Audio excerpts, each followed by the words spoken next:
अस्सलामुअलैकुम, this is Moeed Pirzada in Washington, United States. Hindustan, Pakistan, बरसग़ीर में और मशरिक़ वस्ता में अब हम 27 मार्च 2026 और जुमे की सुबह में हैं, फ्राइडे मॉर्निंग है। गुज़िश्ता 18 घंटों में ईरान की जंग के हवाले से, मशरिक़ वस्ता के हालात के हवाले से, अमरीका में और अमरीका से लेकर मशरिक़ वस्ता तक जो डेवलपमेंट्स हुई हैं, जो स्टेटमेंट्स हैं, जो पोज़ीशनिंग है, जो एक्शंस किए गए हैं, उन्हें मैंने बहुत गौर से देखा है। और उन्हें देख के मुझे ये ख़तरा महसूस हो रहा है कि अगले 24 घंटों में ये जंग एक अगले फ़ेज़ में जा सकती है। अगले फ़ेज़ का मतलब ये है कि अमेरिका और इज़राइल की तरफ से और उनके इत्तहादियों की तरफ से, जिसमें शायद हो सकता है कि अरब इत्तहादी भी शामिल हो सकता है उसमें पाकिस्तान का कोई रोल हो। ईरान के ऊपर एक फ़िज़िकल ग्राउंड हमला किया जा सकता है। ईरान की जो कोस्टल स्ट्रिप है, जो उसकी उसकी जो साहिल है स्ट्रेट ऑफ हॉर्मज़ का, वहाँ पे या उसके आइलैंड्स पे कंट्रोल हासिल करने के लिए अमेरिका का एक बड़ा भरपूर हमला अगले 24 घंटों के अंदर हो सकता है। बावजूद इसके कि आज जो कैबिनेट मीटिंग हुई, जो इस साल की दूसरी कैबिनेट मीटिंग थी अमेरिका के सदर डोनाल्ड ट्रंप की, और पहली कैबिनेट मीटिंग थी जंग शुरू होने के बाद, उसमें डोनाल्ड ट्रंप ने ईरान को मज़ीद 10 दिन दिए हैं स्ट्रेट ऑफ हॉर्मज़ को खोलने के लिए, और अपनी डेडलाइन को उन्होंने 6 अप्रैल तक आगे एक्सटेंड कर दिया है और कहा है कि ईरान स्ट्रेट ऑफ हॉर्मज़ को मुकम्मल तौर पे खोल दे। नेगोशिएशंस की भी बात है, टॉक्स की भी बात है, वो भी मैं अभी आपके सामने उसकी डिटेल्स रखता हूँ, वरना मैं ईरान के पावर सेंटर्स को डिस्ट्रॉय करना शुरू कर दूंगा। अब आपको याद है कि पिछले मंडे को उन्होंने कहा था, फिर उन्होंने उसके नहीं उन्होंने थर्सडे को कहा था, 48 घंटे की मोहलत दी थी, फिर मंडे को उन्होंने उसको 5 दिन के लिए एक्सटेंड कर दिया था, अब उसे उन्होंने मज़ीद 10 दिन के लिए एक्सटेंड कर दिया है। अभी भी कोई ऐसा हमला पावर सेंटर्स पे नहीं होगा। ईरान के पावर सेंटर्स पे अमेरिका का हमला, डोनाल्ड ट्रंप का हमला सिर्फ़ और सिर्फ़ उस सूरत में होगा जब उनको central intelligence agency, central command और पेंटागन कैटेगोरिकली तौर पे उनको ये एश्योर करवाएंगे, गारंटीज़ देंगे कि मिस्टर प्रेसिडेंट, अब ईरान के पास कोई कैपेसिटी, कोई कैपेबिलिटी ऐसी नहीं बची कि वो यूएई के अंदर, कुवैत के अंदर, बहरीन के अंदर या सऊदी अरब के अंदर डीसैलिनेशन प्लांट्स को या उनके पावर सेंटर्स या उनके ग्रिड को निशाना बना सकते हैं। जब तक उनको ये एश्योरेंस नहीं होगी, वो ये इकदाम नहीं उठाएंगे। तो फिर ये सारा कुछ वो क्यों कह रहे हैं और मैं क्यों कह रहा हूँ कि शायद इसके बावजूद अगले 24 घंटों में ईरान के ऊपर हमला हो सकता है। इन अदर वर्ड्स, मैं कह रहा हूँ कि प्रेसिडेंट ऑफ यूनाइटेड स्टेट्स जो हैं, वो एक डिसेप्शन का पूरा फ्रेमवर्क और आर्किटेक्चर यहाँ पर फैला रहे हैं, एक स्मोक स्क्रीन खड़ी कर रहे हैं, और इस चीज़ का वैसे भी उनको बहुत ज़्यादा शौक है। इससे पहले कि मैं आगे चलूँ, मुझे ये एडमिट करना बहुत ज़रूरी है कि इस वक्त सूरत हाल ये हो चुकी है। शुरू में ये सूरत हाल नहीं थी, 28 फरवरी से लेकर अगले 8-10 दिन तक ये सूरत हाल नहीं थी, लेकिन अब ये सूरत हाल हो चुकी है कि अमेरिका का जो मेन स्ट्रीम मीडिया है, उसे भी अमेरिका की प्रेजेंट एडमिनिस्ट्रेशन या इस्टेब्लिशमेंट या इंटेलिजेंस एजेंसीज जो हैं, वो डिसइंफॉर्मेशन के लिए, डिसेप्शन के लिए, स्मोक स्क्रीन्स के लिए इस्तेमाल कर रहे हैं। और इसमें वॉल स्ट्रीट जर्नल जो है, जो पर अमेरिका का बहुत बड़ा अखबार है, लेकिन extremely filthy right of the centre ये पब्लिकेशन है। आप में से बहुत से लोग जब कहते हैं कि भाई आप न्यूयॉर्क टाइम्स, क्योंकि आपने न्यूयॉर्क टाइम ही का ज़्यादा नाम सुना हुआ है, तो आप न्यूयॉर्क टाइम्स के ऊपर जब आपकी तनकीद होती है, आप ये भूल जाते हैं कि न्यूयॉर्क टाइम्स अमेरिका के जो मेन स्ट्रीम अखबारात हैं, उसमें सबसे ज़्यादा मॉडरेट उसकी पोजीशन है, लेफ्ट ऑफ द सेंटर है, किसी हद तक लेफ्ट तो नहीं है, खैर वो लिबरल है। लेकिन अमेरिका में वॉल स्ट्रीट जर्नल की तरह की घटिया पब्लिकेशंस भी हैं, जिनका जो डेटा मार्केट्स का डेटा होता है, शेयर मार्केट का, साइंस टेक्नोलॉजी का, वो तो अच्छा होता है, लेकिन पॉलिटिकली ये एक एक्सट्रीमली प्रिमिटिव और एक इंतहाई पसमानदा जहन की पब्लिकेशन है। तो बहरहाल इस वक्त वॉल स्ट्रीट जर्नल में, और वॉल स्ट्रीट जर्नल में अगर आप जाएंगे इस वक्त ईरान के हवाले से सर्च करेंगे, तो आपको कम से कम आधा दर्जन स्टोरीज ऐसी हेडलाइंस मिल जाएंगी जिनमें पाकिस्तान को बहुत ज़्यादा सराहा जा रहा है, पाकिस्तान की बहुत ज़्यादा तारीफ़ की जा रही है कि पाकिस्तान ने ये कर दिया है, पाकिस्तान ने वो कर दिया है। तो ज़ाहिर है ये हेडलाइन और स्टोरीज़ भी उसी नेक्सस ऑफ पावर से छप रही हैं, जो नेक्सस ऑफ पावर इस वक्त एक जहारियत की, नाइंसाफ़ी की एक जंग जो है वो कर रहा है। अब ज़रा इसे एब्जॉर्ब करें कि गुज़श्ता 12-14 घंटों में वॉल स्ट्रीट जर्नल के अंदर एक स्टोरी छपती है, जो ये कहती है कि पाकिस्तान की सिफारिश पे, पाकिस्तानी इंटेलिजेंस की सिफारिश पे, पाकिस्तानी इंटेलिजेंस ने इसराइल की कोई मैसेजेस जो हैं वो उन्होंने डिकोड कर लिए। ये कभी आज तक तो उन्होंने किया नहीं 80 बरस में, लेकिन उन्होंने डिकोड कर लिए, और उसके नतीजे में उन्होंने वाशिंगटन को बताया कि इसराइल की पूरी तैयारी है कि उनकी एसेसिनेशन जो हिट लिस्ट है, उसके ऊपर ईरान के फॉरेन मिनिस्टर डॉक्टर अब्बास अरगची और ईरान के असम्बली के जो स्पीकर हैं जनाब बागर गलेबाफ जो हैं, बागर गलेबाफ, बाज़ जगहों पे इनको बागर कलीबाफ भी कहा जाता है, बाकर गलीबाफ भी इनको कहा जाता है बाज़ जगहों पे, और बाज़ जगहों पे इनको बागर गलीबाफ लिखा जाता है। ये मेरा ख़्याल है ईरानी या पर्शियन नाम को ट्रांसलेट करने में इशू है। तो इनको इसराइल ने मारने का पूरा प्लान किया हुआ था, इनका नाम उनकी असैसिनेशन लिस्ट के ऊपर था, और पाकिस्तान को पता चल गया, मौजा हो गया वैसे कि पाकिस्तान को पता चल गया, और पाकिस्तान ने वाशिंगटन को बताया, और वाशिंगटन ने अब एडवाइस किया इसराइल को कि आप मेहरबानी करें इन्हें, अच्छा पाकिस्तान की भी रिकमेंडेशन कम अज़ कम लिखा ऐसे गया है कि पाकिस्तान की इंटेलिजेंस ने कहा है कि आप इनको 4-5 दिन के लिए ना मारें, क्योंकि हमारे से बातचीत कर रहे हैं, तो इनको 4-5 दिन के लिए ना मारें। और अब वाशिंगटन ने इसराइल को कह दिया कि भाई बड़ी मेहरबानी करें, आप इनको 4-5 दिन के लिए ना मारें। इसका असल मतलब क्या है इस स्टोरी का? ये जो वॉल स्ट्रीट जर्नल की इंतहाई घटिया स्टोरी है, कमीनी स्टोरी है, इसका मतलब क्या है?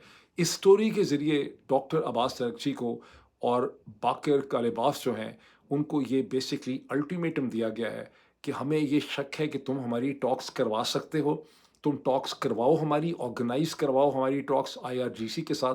बिकॉज़ अब मसला है कि आईआरजीसी से बात करनी है, बिकॉज़ एक कहानी ये चल रही है कि आईआरजीसी के जो 31 यूनिट्स हैं, उसकी जो 31 ज़ोन्स या डिविजन्स हैं, वो ऑटोनोमस हो गए हैं as per the strategy of the ayatollah Ali Khamenei मरहूम शहीद, जो कि इनफैक्ट स्ट्रैटेजी जून 2025 की जंग के बाद इम्प्लीमेंट कर दी गई थी। तो अब उनके साथ बात कैसे करें, बिकॉज़ वो तो सारे के सारे इंडिपेंडेंट हैं। मैं इसकी मज़ीद तफ़सीलात भी आपसे शेयर करता हूँ। तो अब इन्होंने अंदाज़ा ये लगाया है कि डॉक्टर अब्बास तरगची और बाकर कालिबाफ जो हैं, वो आईआरजीसी से हमारी नेगोशिएशन करवा सकते हैं, हमारे साथ एक टॉक्स जो हैं वो किक स्टार्ट हो सकती हैं। उनको इन्होंने लाइफ थ्रेट दे दी है कि तुम्हें हम मार डालेंगे 4-5 दिन के बाद अगर तुम हमारी बातचीत जो है वो नहीं करवाओगे। इसमें एक सिग्निफिकेंट बात है, जो ट्रंप की दूसरी कैबिनेट मीटिंग है साल की और पहली जंग की, उसमें डोनाल्ड ट्रंप ने जो एक दिन पहले शोशा छोड़ा था, जिसका आपने ज़िक्र सुना होगा कि ईरानियंस ने हमें एक गिफ्ट दिया है, जिसका मैं बाद में बात करूँगा। इस कैबिनेट मीटिंग में जोकर्स की तरह डोनाल्ड ट्रंप ने उस गिफ्ट का ज़िक्र किया।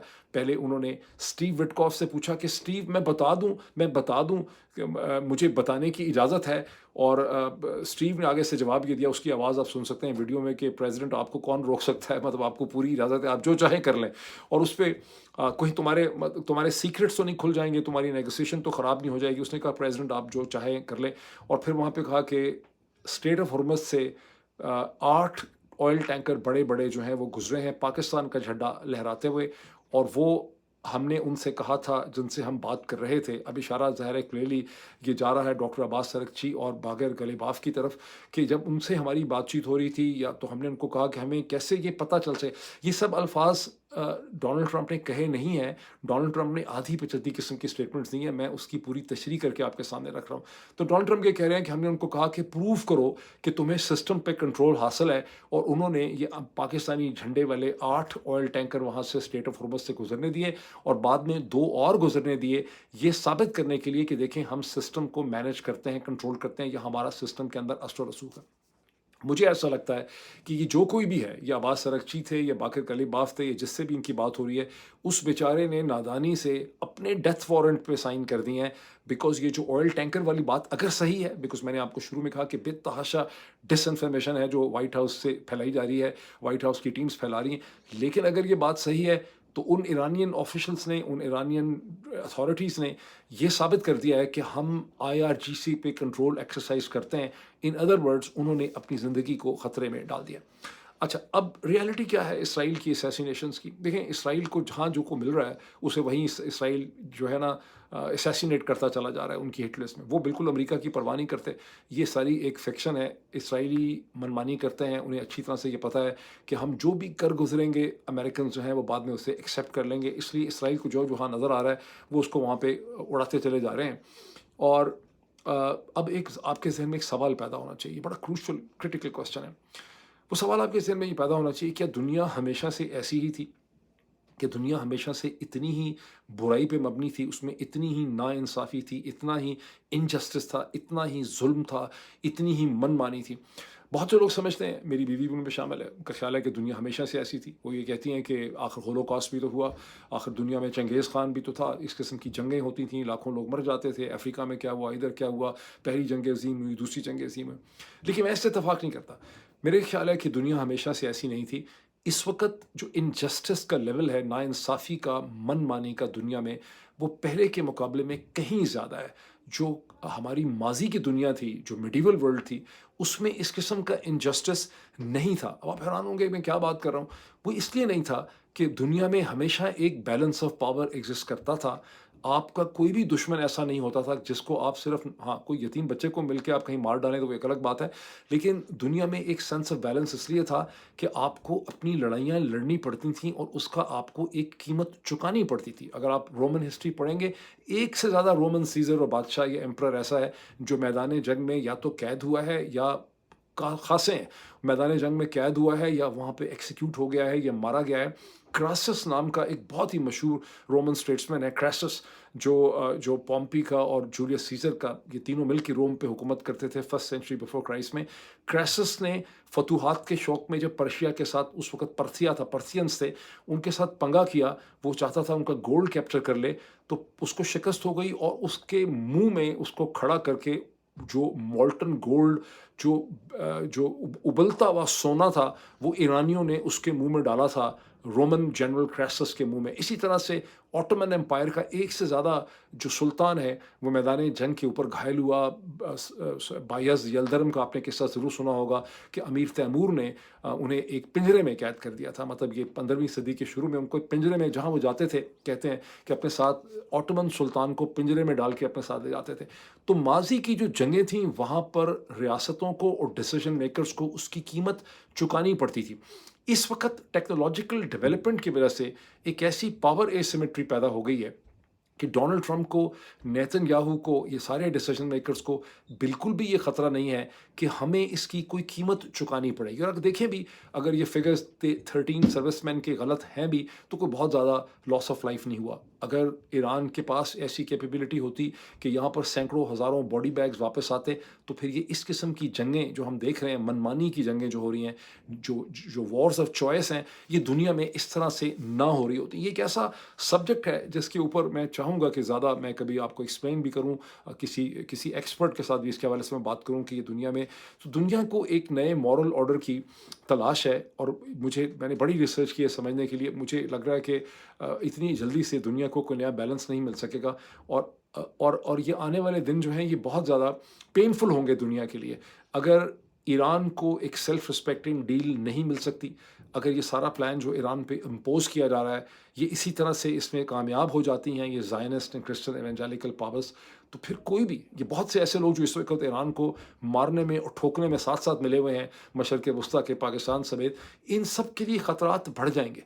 अगर ईरान का उस तरह से ख़ात्मा हो जाए जिस तरह से डोनाल्ड ट्रंप चाहते हैं, तो ना पाकिस्तान महफूज होगा, ना तुर्की महफूज होगा, ना सऊदी अरब महफूज होगा, ना कोई और कंट्री महफूज होगा, ना ही हिंदुस्तान महफूज होगा। लेकिन इस वक्त ज़ाहिर है कि अपनी इन्फिनिट विजडम में इन तमाम लोगों को लगता है कि नहीं, हमें कोई फ़र्क नहीं पड़ता, ये सिर्फ मसला मसला जो है वो ईरान की हद तक है।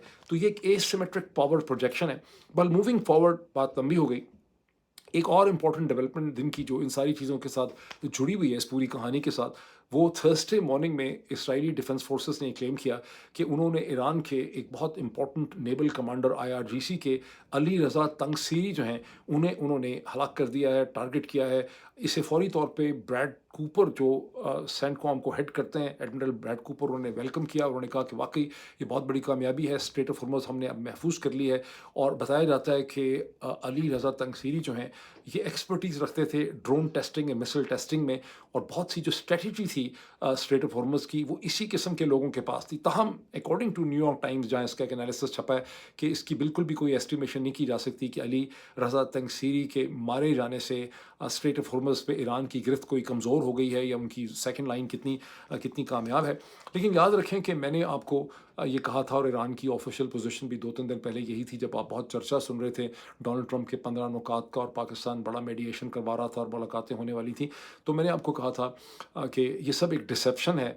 और ईरान की मैंने आपको बार बार स्टेटमेंट बताई थी कि उनका कहना ये था कि ये अपने वॉर प्लान्स को और मिलिट्री प्लान्स को परफेक्ट करना चाहते हैं, मार्केट को सिग्नल कर रहे हैं और अपनी मिलिट्री प्लान्स को फाइन ट्यून कर रहे हैं। और एक बार फिर बराक राबिट की जो स्टोरी है एक्सियोस के अंदर, वो ये कहती है, सोर्सिंग दी ईरानियन सोर्सेज को, कि ईरानियन लीडरशिप और सोर्सेज ये समझते हैं कि इस वक्त जितनी भी पीस टॉक्स की, नेगोशिएशंस की बात की जा रही है, दर हकीकत ये कुछ भी नहीं है। ये सिर्फ अगले मिलिट्री हमले के लिए एक डिसेप्शन है जो अमेरिका के सदर और उनकी टीम जो है वो कर रही है।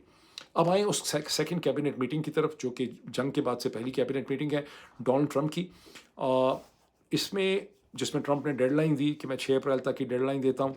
और अब इसमें ये देखें कि ट्रंप ने इसमें ये कहा کہ ایرانیانس मीडिया भी मौजूद था, ट्रंप ने कहा कि ईरानियंस जो हैं वो कह तो रहे हैं, डिनाई करते हैं कि हमारे से बात नहीं कर रहे, लेकिन वो हमारे से बात कर रहे हैं, वो हमारे से बात करना चाहते हैं, वो बड़े डेस्परेट हैं, उन्हें ये एहसास हो चुका है कि वो ऑब्लिटरेट हो चुके हैं, उनका सब कुछ तबाह हो चुका है और वो उनको हमसे बात करें। लेकिन एट द सेम टाइम इसी कैबिनेट मीटिंग में उन्होंने एक सवाल के जवाब में ये भी कहा कि मैं चाहता हूँ कि ईरानियंस सीरियस हो जाएं और हमारे से बात करें। ये उन्होंने ये भी कहा कि ईरानियंस हमारे से बात कर रहे हैं, वो हमारे से बात करें में डेस्परेट हैं, लेकिन फिर उन्होंने कहा कि ईरानियंस को चाहिए कि सीरियस हो जाएं, हमारे से गेम्स ना खेलें, हमारे से बात करें, वरना मेरे से बात नहीं करेंगे तो मैं उनको बिल्कुल तबाह कर दूंगा। तो अब इसमें से कौन सी चीज़ सही है? अकॉर्डिंगली स्टीव विटकॉफ ने एक खासी सोबर वीडियो इशू की, छोटी सी वीडियो स्टेटमेंट है जो उनके मिडिल ईस्ट के चीफ एनवॉय हैं। स्टीव विटकॉफ ने उस वीडियो में ये कहा कि हम ईरानियंस को ये समझाने की कोशिश कर रहे हैं through our communication and messages with them कि ये एक पॉइंट ऑफ इन्फ्लेक्शन है, यानी इस मोमेंट में आपके पास अभी भी एक अपॉर्चुनिटी है कि आप हमारे से बात कर लें। अगर बात नहीं करेंगे तो फिर सिर्फ और सिर्फ आपकी तबाही होगी और आपको हमारे से बात करनी चाहिए। इससे क्या पता चलता है? इससे ये पता चलता है कि बात हो नहीं पा रही, ये सिर्फ वन साइडेड कम्युनिकेशन और मैसेजेस भेज रहे हैं जो दूसरी साइड पे रिसीव हो रहे हैं और इनको वहाँ से कोई जवाब नहीं मिल रहा। अब इसमें सारी कहानी आप सुन चुके हैं जो आपने बहुत दफ़ा सुन ली है। हाँ, एक बड़ी इंटरेस्टिंग चीज़ है कि न्यूयॉर्क टाइम्स में छोटी सी स्टोरी छपी है कि पाकिस्तान को जो इतनी प्रोमिनेंस मिल गई है इस पूरे के पूरे नेगोशिएशन प्रोसेस में, उसकी वजह वो लुक्रेटिव डील है जो चंद हफ्ते पहले न्यूयॉर्क के एक होटल, इशारा रूजवेल्ट की तरफ है, उसके हवाले से पाकिस्तान की स्टीव विटकॉफ ने करवाई। अब मुझे ये समझ नहीं आई कि लुक्रेटिव वो डील पाकिस्तान के लिए है, ये वो लुक्रेटिव डील स्टीव विटकॉफ के लिए है। उसमें मैं 2-3 दफ़ा उसको पढ़ा है, मुझे समझ नहीं आई। जिस तरह से है वो रिपोर्ट हुआ ब्लैक एंड वाइट में, मैंने आपको उसी तरह से बता दिया। कहने का मतलब है कि पाकिस्तान को जो इन्फ्लुएंस मिल रहा है वो इसलिए मिल रहा है कि उनका स्टीव विटकॉफ के साथ एक बहुत अच्छा वर्किंग रिलेशनशिप जो है वो एग्जिस्ट करता है। अब ये सारा कुछ जो है इसको ज़रा कंक्लूड कर लें पीस टॉक के हवाले से। ये नेगोशिएशन कोई हो नहीं रही है। पाकिस्तान के foreign minister and deputy prime minister Ishaq Dar साहब की स्टेटमेंट से भी पता चलता है कि उन्होंने कहा कि पाकिस्तान एक बड़ा इंपॉर्टेंट रोल प्ले कर रहा है, कम्युनिकेशन हम कर रहे हैं, हम मैसेजेस कन्वे कर रहे हैं। लेकिन वो जो बातें थी कि थर्सडे का दिन जो ख़त्म हो गया और अब हम फ्राइडे में आ गए हैं कि उसमें अमेरिका के वाइस प्रेसिडेंट JD वैंस भी पाकिस्तान आ रहे थे, स्टीव विटकॉफ आ रहे थे, जार्ड कुशनर आ रहे थे, ईरान से बाकर गलीबाफ आ रहे थे, अब्बास अरगची आ रहे थे, जिसके लिए शहबाज शरीफ साहब ने ट्वीट किया था। वो सारा का सारा एक अफसाना था। हूर मैगज़ीन का या वोबन डाइजेस्ट का या समथिंग, या सियासी डाइजेस्ट का वो फसाना था, वो ख़त्म हो गया है। और पाकिस्तान के फॉरेन ऑफिस ने, अंदराबी साहब ने भी अपने आप को इससे डिस्टेंस कर लिया। थर्सडे को जब प्रेस टॉक हो रही थी, उनकी ब्रीफिंग हो रही थी, तो उनसे जब सवाल पूछे गए तो उन्होंने कहा कि इस तरह की बातें होती रहती हैं, कम्युनिकेशन होते रहते हैं, कोई ऐसे कंक्रीट प्लान नहीं थे मीटिंग्स के हवाले से। तो अब जो ये बनता है नाचीज़, घर की मुर्गी दाल बराबर, अगर मैं गोरा अमरीकी होता, नीली आंखें होती, तो आप लोग मुझे ज़्यादा सीरियसली लेते। लेकिन मैंने आपको उसी वक्त के सारा ड्रामा देख के बता दिया था कि ये सारा का सारा झूठ पे मबनी एक ड्रामा है, ये फसाना है, कोई ऐसी चीज़ नहीं हो रही। ये कोशिश की जा रही थी करने की। गोल क्या है अमेरिका के सदर का? गोल अमेरिका के सदर का बड़ा सिंपल किस्म का है। अमेरिका का सदर का ये ख्याल है, डोनाल्ड ट्रंप का, कि मैंने ईरान का सारा स्ट्रक्चर डिस्ट्रॉय कर दिया है, मैंने नेवी डिस्ट्रॉय कर दिया है, मैंने एयरफोर्स डिस्ट्रॉय कर दिया है, मैंने बहुत ज़्यादा मिसाइल सिस्टम डिस्ट्रॉय कर दिया है, न्यूक्लियर किसी काम के नहीं है, वो वैसे भी उसकी स्टेज पे कोई अहमियत ही नहीं थी, सारा ड्रामा है न्यूक्लियर का। और मैंने ईरान का पूरा स्ट्रक्चर डिस्ट्रॉय कर दिया है, लीडरशिप मार दिया है, इमाम खमेनी को मार दिया है। अब मैं इस जंग से बाहर निकलना चाहता हूँ। और ये वो 3-4 दिन के बाद ही निकलना चाहते थे, और मैं फिर 6 महीने साल के बाद आके देखूंगा, दोबारा जंग कर लूँगा, इस स्टेज पे मैं जंग से बाहर निकलूँ। मसला ये हो गया है कि स्ट्रेट ऑफ हॉर्मज़ बंद है और अमेरिकन प्रेसिडेंट को पॉइंट ऑफ लेवरेज नहीं मिल रहा। वो ये चाहता है कि मैं किसी तरह से ब्लफ करके, धमकी के ज़रिए, और अगर धमकी और ब्लफ से काम ना चले तो फिर मैं एक robust, decisive, quick military action करके अगर मैं स्ट्रेट ऑफ हॉर्मज़ को खुलवा लूँ, जिसमें अरब्स भी मेरी मदद करें, यूरोपियंस भी मेरी मदद करें, पाकिस्तान भी मेरी मदद करे, तो फिर उसके बाद अल्लाह अल्लाह खैर सल्ला टाटा बाय बाय। ईरान की कोई और डिमांड डोनाल्ड ट्रंप उसके बाद पूरा नहीं करना चाहेंगे। ये मेरी अंडरस्टैंडिंग है सम टोटल। लेट्स सी कि ये सही साबित होती है कि नहीं होती। ईरान की तरफ से एक बार फिर प्रपोजल्स छप रहे हैं, जो पिछले 5 पॉइंट हैं उसी की एक ज़्यादा रिफाइंड फॉर्म मैंने देखी है एक्सियोस में और एक और जगहों पे। और वो ये है कि ईरान कह रहा है कि हमें गारंटीज़ हों कि हम पे दोबारा जंग इम्पोज नहीं की जाएगी, वॉर रेपरेशंस का एक मैकेनिज्म होना चाहिए, हमें नुकसान हमारा पूरा किया जाए। और अब जो पहले जिसमें कहा गया था कि हमारी एक्सेसिव रेजिस्टेंस के खिलाफ जंग बंद हो, वहाँ अब कैटेगोरिकली ये चीज़ है कि ईरान कह रहा है कि लेबनान की जो जंग इस वक्त की हुई है, हिजबुल्लाह के ऊपर इम्पोज की है, इसको ख़त्म होना चाहिए। अमेरिका को अपने बेसिस मिडिल ईस्ट में, GCC में छोड़ने चाहिए, और स्ट्रेट ऑफ हॉर्मज़ के ऊपर ईरान का नेविगेशन राइट, ताकि ईरान उसके ऊपर अपना टैरिफ ले सके। वो ये ईरान की तरफ से पोजीशन। अब इसमें आप ये देखें कि जो मैं कह रहा हूँ कि क्यों मैं कहता हूँ कि अगले 24 घंटों में हमला हो सकता है। स्टॉक जब डोनाल्ड ट्रंप ने ये कहा कि मैं 10 दिन मज़ीद एक्सटेंड कर रहा हूँ ईरान के लिए, तो होना तो ये चाहिए था कि मार्केट्स अफ़ेक्ट ना होती हैं अगर मार्केट्स उसको बिलीव करती। और मार्केट्स बड़ी सेंसिटिव होती हैं, उनकी अपनी एक जजमेंट होती है। हर मार्केट के जो लोग हैं वहाँ बड़े समझदार किस्म के पॉलिटिकल रिस्क फोरकास्टिंग वाले लोग बैठे होते हैं। तो मार्केट्स बैठ गई। तकरीबन 2% जो है वो Standard and Poor 1.7 to 1.8% Standard and Poor बैठी, बाकी मार्केट्स में बैठ गई और हिस्से गिर गए। और ऑयल प्राइसेस ने शूट अप किया और ऑयल प्राइसेस जो 100 के आगे पीछे थी, वो ब्रेंट क्रूड जो है वो 108 पे चला गया। इसका मतलब मार्केट्स ने खतरा महसूस किया है कि डोनाल्ड ट्रंप अगले 24 घंटों में कुछ ना कुछ जो है वो कर सकते हैं, और मार्केट्स ने अपने आप को सेव करने की यहाँ पे जो है वो कोशिश की है। अब इस मौके पे अ, छोटा मुंह बड़ी बात, ईरान के साथ कोई भी नहीं खड़ा हुआ। बहुत से लोग बार बार ये दावा करते हैं कि रूस खड़ा है ईरान के साथ, चीन ईरान के साथ खड़ा है। मैंने बड़ी रिसर्च की है समझने के लिए। यस, हमदर्दियाँ उनकी ज़रूर हैं, डिप्लोमेटिक सपोर्ट उनकी ज़रूर है, कुछ असला उन्होंने ज़रूर दिया हुआ है। बेडू सिस्टम सैटेलाइट का ज़रूर चीन ईरान जो है वो इस्तेमाल कर रहा है चीन के सिस्टम को, लेकिन वो तो जीपीएस भी कर सकता था, उसको जीपीएस भी इस्तेमाल करने से कोई नहीं रोक रहा, तो बेडू भी वो इस्तेमाल कर सकता था। और वो बेडू में समझते हैं कि उसको अमेरिकन जैम नहीं कर सकते। लेकिन ईरान अपने ईमान और कन्विक्शन के ऊपर, अगर उसको आप सेक्युलर तरीके से डिफाइन करें, उनकी कन्विक्शन है कि ये एग्जिस्टेंशियल कॉन्फ्लिक्ट है, हमें मारने की कोशिश की जा रही है, हमें एज ए नेशन ख़त्म करने की कोशिश की जा रही है। और अगर आप उसको इस्लाम की पॉइंट ऑफ व्यू से देखें तो अपने क़ुव्वत ईमान पे और अपने सेल्फ बिलीफ पे ईरान तन तनहा खड़ा है, उस ग्लैडिएटर की तरह जिसके जिस्म के एक एक हिस्से से खून बह रहा है, लेकिन उसके हाथ में उसकी तलवार और उसकी ढाल है। अब इसमें क्या चीज़ होगी, जो सारा प्लान है ईरान के ख़िलाफ़? ईरान का बेस्ट चांस ये है कि अगर ये हमला करते हैं स्ट्रेट ऑफ हॉर्मज़ को कंट्रोल करने के लिए या आइलैंड्स पे कैप्चर करने के लिए, इन्हें क्विक सक्सेस, अगर ईरान के पास कोई सोचा तो उन्होंने बहुत होगा, ये तो मेरी अंडरस्टैंडिंग है कि सोचा उन्होंने बहुत होगा। कहते हैं वो 20 25 30 साल से सोच रहे थे इस किस्म की जंग का, ख़ास करके गुज़िश्ता चंद सालों से। अगर तो उनके पास कोई ऐसा काउंटर इंटेलिजेंट प्लान है जिसका हमें पता नहीं है, जो ठीक तरह से नज़र नहीं आ रहा, जिसके नतीजे में जो अमेरिकन एक्शन होगा वो फंस जाएगा, वो लटक जाएगा, वो स्टक हो जाएगा, और इन्हें 48 घंटों के अंदर जिनका ख्याल है कि हम एक डिसाइसिव कंट्रोल हासिल कर लेंगे स्ट्रेट ऑफ हॉर्मज़ पे, अगर वो 48 घंटे 72 घंटों में बदल गए, 72 के बजाय 96 घंटों में बदल गए, तो देन ईरान बच जाएगा। फिर ईरान बच जाएगा और बाकी दुनिया भी बच जाएगी, पाकिस्तान भी बचेगा, हिंदुस्तान भी बचेगा, और ये सब जो बैठे हुए हैं गरूर में, जो सोचते हैं कि हमें कोई फ़र्क नहीं पड़ता, ये सब बच जाएंगे ईरान की सेक्रीफाइस से। अगर ईरान का कोई काउंटर प्लान ना हुआ, अमेरिकन एयरबोर्न डिविजन्स ने और मरीन्स ने बहुत जल्दी अपना ब्रिज हेड इस्टेब्लिश कर लिया और उसे सस्टेन कर लिया, तो फिर ज़ाहिर है कि डोनाल्ड ट्रंप अपनी टर्म्स एंड कंडीशन के ऊपर जंग को ख़त्म कर देंगे और ईरान को इसमें से ठुठू नहीं मिलेगा। ये अब तक का मुझे जो समझ आई है। अब इस चीज़ को सपोर्ट करने के लिए कि क्यों ईरान को ख़त्म करना बहुत ज़रूरी है, वॉल स्ट्रीट जर्नल में बहुत ज़्यादा एफर्ट की जा रही है। वहाँ पर मुत्तहिदा अरब अमारात के एम्बेसडर जनाब यूसुफ अल उतैबा जो हैं, जो पता नहीं कब से बैठे हुए हैं वाशिंगटन में, 10 15 20 साल हो गए हैं यहीं बैठे हुए हैं, और बहुत इंपॉर्टेंट एम्बेसडर हैं, बड़े इन्फ्लुएंशियल बताया जाता है, शायद ही कोई एम्बेसडर इतना इन्फ्लुएंशियल हो।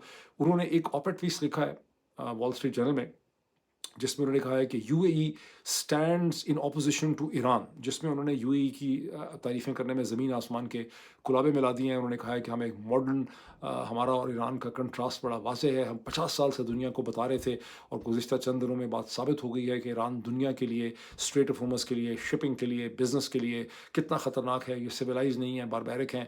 और हमारा और इनका कंट्रास्ट ये है कि हमने बिज़नेस में इन्वेस्ट किया है, हमने कॉर्पोरेट वर्ल्ड में इन्वेस्ट किया, हमने आर्टिफिशियल इंटेलिजेंस में, क्रिएटिव एनर्जी, हमने सब चीज़ों में इन्वेस्ट किया, और हम बहुत जल्दी अमेरिका के अंदर $1.4 ट्रिलियन की मज़ीद इन्वेस्टमेंट भी करेंगे। और हमारे ऊपर ईरान ने इतने हमले किए, लेकिन सारे के सारे हमले जो हैं वो हमने खुद जो हैं वो रोक लिए हैं। और फिर उन्होंने कहा कि ईरान इस जंग में, रॉयटर्स की खबर यह है कि ईरान इस जंग में, यूएई जो है ईरान के खिलाफ इस जंग में और स्ट्रेट ऑफ हॉर्मज़ को सिक्योर करने में, यूएई जो है वो इस जंग में शामिल होगा। ये अभी ज़ाहिर है टाइमिंग बड़ी इंपॉर्टेंट है। एक दिन पहले उनका ऑपरेट छपा है, साथ ही रॉयटर में खबर आ गई है कि यूएई ने कहा है कि हम सीज़ फायर नहीं चाहिए ईरान से, मतलब जिस तरह से कतर कहता है कि हमें सीज़ फायर चाहिए, हमें सीज़ फायर नहीं चाहिए, हम जंग का हिस्सा बनना चाहते हैं। और वॉल स्ट्रीट जर्नल में ही एडिटोरियल बोर्ड ने एक इदारिया लिखा है प्रेसिडेंट ट्रंप को ये कहने के लिए, जिसका उन्वान और टाइटल ये है, don't let Iran's hostage takers win. वो 1979 की जो होस्टेज टेकिंग है कि इनको आपने जीतने नहीं देना, ये अब कमज़ोर हो चुके हैं, हमने इनको बिल्कुल तोड़ फोड़ दिया है। इस स्टेज पे आप बिल्कुल परवाह ना करें पब्लिक ओपिनियन की, और जितने लेफ्ट ऑफ द सेंटर लोग बकवास कर रहे हैं और जितनी पब्लिकेशंस हैं, इसका अगर आप कंट्रास्ट करेंगे तो न्यूयॉर्क टाइम्स की हर स्टोरी से आपको ये फीलिंग होती है कि जंग को रुक जाना चाहिए। वॉल स्ट्रीट जर्नल के हर कॉलम से हर फीलिंग आपको ये होती है कि जंग को जारी रहना चाहिए, और इससे ज़्यादा खूबसूरत और अच्छी चीज़ अमेरिका के इंटरेस्ट में कोई नहीं है। तो बहुत ज़्यादा जोर दिया गया है कि प्रेसिडेंट को डरने की ज़रूरत नहीं है, जंगें होती रहती हैं, पहले भी हमने बड़ी जंगें लड़ी, लोग मरते रहते हैं, जंगों में नुकसान भी हो जाता है, ये जंग तो हमें बिल्कुल मुश्किल नहीं पड़ी। और इसके साथ ही वो मार्को रूबियो जो हैं, अब से चंद घंटे पहले थर्सडे के दिन में वो निकल गए हैं यूरोप में G7 के समिट के लिए पेरिस में, और कोशिश ये है कि यूरोपियंस को दोबारा कन्विंस किया जाए कि स्ट्रेट ऑफ हॉर्मुज़ को खोलने में वो अपना रोल प्ले करें। ताहम आज ही के दिन में मार्क रट जो सेक्रेटरी जनरल हैं नेटो के, उन्होंने एक मीडिया से बात करते हुए, मेरा ख्याल है ब्रसल्स में ही कहीं, उन्होंने कहा है कि नेटो इस ऑपरेशन के लिए हमें वक्त चाहिए। बेसिकली तौर पर नेटो वाले कहते हैं पहले जंग बंद हो जाए, उसके बाद हम आके, हम जंग का हिस्सा नहीं बनना चाहते, जंग बंद हो जाए तो फिर हम स्ट्रेट ऑफ हॉर्मुज़ की तमाम जिम्मेदारियां संभाल लेंगे, जब ये गारंटीज़ हों कि हम पे हमले वहाँ पे कोई नहीं होंगे। कंक्लूजन फिर मैं आपको दे दूं क्विकली कि जो एक्सियोस की बाराक रैबिट की स्टोरी है, कोटिंग द इरानियन सोर्सेस, कि सारी नेगोशिएशन एक स्मोक स्क्रीन है। दर हकीकत जंग की तैयारी जो है वो की जा रही है, उसको डिसेप्शन का प्लान है। इसमें ऐड कर दें कि जेक सलिवन जो हैं, जो फॉर्मर नेशनल सिक्योरिटी एडवाइज़र थे बाइडेन के, वो एक सीबीएस में अपीयर हुए एक डिस्कशन में, और उन्होंने ये कहा कि वो ये समझते हैं, एक तो उन्होंने कहा कि सारी डिप्लोमेसी फेल हो गई इनकी, उन्होंने कहा ये बहुत निकम्मे थे, ईरान ने इनको जो प्लान दिया था उससे खूबसूरत प्लान हो नहीं सकता था जेनेवा में जो दिया था, लेकिन ये दोनों निकम्मे रियल एस्टेट एजेंट थे, इनको समझ ही नहीं आई, ये न्यूक्लियर डील के लिए इनको भेज दिया, इनके पास कोई एक्सपर्टीज़ नहीं थी। लेकिन ये उन्होंने कहा कि उन्हें ये लगता है कि सारा का सारा प्लान जो है वो ईरान को डिस्ट्रॉय करने का, ईरान के स्टेट स्ट्रक्चर को डिस्ट्रॉय करने का प्लान है, जो बड़ी अफसोसनाक सूरत है। नेतन्याहू के हवाले से मैंने एक एनालिसिस पढ़ा कि वो ये समझते हैं, बेंयामिन नेतन्याहू, कि ईरान में 63% पर्शियंस हैं, बाकी कुर्द हैं, बलूच हैं, अज़ीरीज़ हैं, और उनको उम्मीद है कि जब गवर्नेंस स्ट्रक्चर के टूटने की अहमियत पता चलेगी इन सबमर्ज्ड माइनॉरिटीज़ को, तो ये ईरान की सेंट्रल अथॉरिटी के खिलाफ उठ खड़े होंगे, नहीं ईरान अपने आप को गवर्न नहीं कर सकेगा और लिबिया और सीरिया के अंदर कन्वर्ट हो जाएगा। और कंपैरिजन इसका अगर मैं आपको समझाऊं, क्योंकि ये शायद आपको समझ ना आता हो, इसका कंपैरिजन ऐसे है कि पाकिस्तान के अंदर जो डोमिनेंट कंट्रोलिंग फोर्स है वो पाकिस्तान की मिलिट्री है, जिसकी पाकिस्तान के चारों सूबों में प्रेजेंस है, लेकिन बहुत से सूबों के अंदर डिस्टर्बेंस पाई जाती है। इनफैक्ट पाकिस्तान में ईरान से ज़्यादा पोटेंशियल डिस्टर्बेंस पाई जाती है, बलूचिस्तान के अंदर पाई जाती है, फाटा में पाई जाती है, अफगानिस्तान के साथ पाई जाती है। अगर एक हाइपोथेटिकल एलियन अमेरिका हो या एलियन है मरीख से आते हैं, और उनके पास ये कैपेबिलिटी है कि वो पाकिस्तान के सारे गैरिजन सेंटर्स को डिस्ट्रॉय कर दें, पुलिस स्टेशंस को डिस्ट्रॉय कर दें, आर्मी की डिफरेंट कमांड सेंटर्स को डिस्ट्रॉय कर दें, और उसके बाद वो लोगों को कहें तो बलोच तो उठ खड़े होंगे, मतलब शायद फाटा के लोग भी उठ खड़े हों। तो ये वो कहानी है जो बेंयामिन नेतन्याहू ईरान पे इम्पोज करने की कोशिश करे। अब फ़र्क ये है कि अक्सर ममालिक में, जैसे पाकिस्तान है, वहाँ नेचुरल फॉल्ट लाइन एग्जिस्ट करती हैं। ईरान में जो अज़ीरी, बलोच और कुर्द हैं, वो भी कम से कम 1000-1500 साल से इसी किस्म के स्ट्रक्चर में रह रहे हैं, और उनकी कोई नॉन इंसर्जेंसी जैसी नहीं है जिसके ऊपर नेतन्याहू बहुत ज़्यादा कैपिटलाइज कर रहे हैं। और ये वो सारी सूरत हाल है जिसमें मुझे ये ख़तरा महसूस होता है कि एक डिसेप्शन का प्लान है, और डिटर्मिन ये होगा कि इस 24 घंटे में ये देखेंगे कि क्या हमें एक डिसाइसिव विक्ट्री मिल सकती है तेज़ी से। अगर इनको लगेगा कि हम इस पोजीशन में आ चुके हैं, ये असेसमेंट करेंगे, तो ये हमला कर देंगे। अगर इनको लगेगा कि नहीं, अभी भी हम इस पोजीशन में नहीं आए, तो फिर 6 अप्रैल तक हमला चला जाएगा, और उसके दरमियान में ये मज़ीद हमले कर करके, जो ये डेली बेसिस पे कर रहे हैं सैकड़ों की तादाद में, क्योंकि आज सेंटकॉम ने ये बताया अपनी ब्रीफिंग में कि अब तक वो 10,000 एयर अटैक्स कर चुके हैं। आप समझें 10,000 उन्होंने किए हैं, तो कम से कम 8-9 हज़ार इसराइल कर चुका है, तो ऑल टुगेदर आप समझें कि 20,000 के करीब ईरान पे हमले हो चुके हैं। इसे सॉफ्टनिंग कहते हैं मिलिट्री टर्म्स में। अगर इनको लगेगा कि हमने सफिशिएंट सॉफ्टनिंग कर दी है, ईरान रिस्पॉन्ड हमें नहीं कर सकता, तो ये हमला कर देंगे। ये है सारी कहानी अभी तक की, फिर मुलाकात होती है। Thank you.